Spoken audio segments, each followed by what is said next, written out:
লুঙ্গি পরিহিত অবস্থা, আর মাথায় ছিল গামছা, আর শরীরে ছিল আমার একটা কালো গেঞ্জি।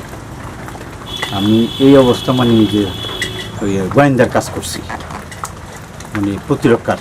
তখন গোয়েন্দার কাজ করিয়া এই রিপোর্টগুলো আমি সংগ্রহ করিয়া নিয়ে আসছি, কী কী হাতিয়ার কোন জায়গাতে অবস্থান নিছে।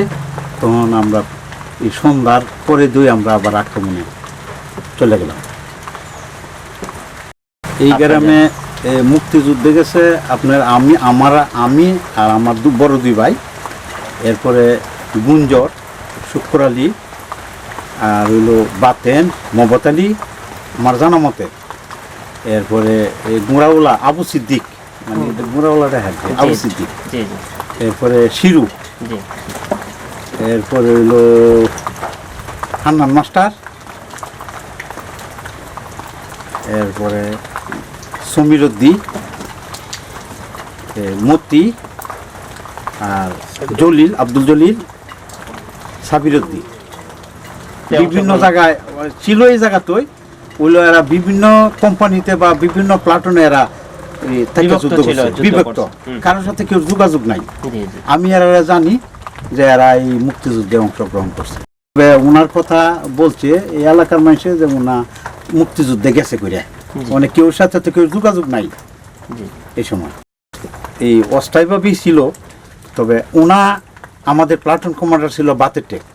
তো বাতের টেক যখন ওনার প্লাটুন কমান্ডার ছিল থাকা অবস্থায়, তখন দিনের 2টার থেকে 2:30টার ভিতরে আমাদের এই বাদ্যাহাটি আমাদের উপরে আক্রমণ এসে গেছে।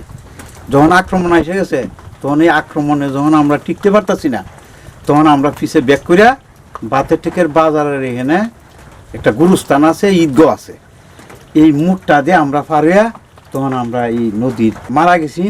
তখন সাঁতার কাটতে উঠতে আওয়ার পরে তখন জবান আলী মারা গেল, তার সাইডে 2জন আছেন, একজন হইল ফজলু, আরেকজন আছেন আব্দুল হাসিম।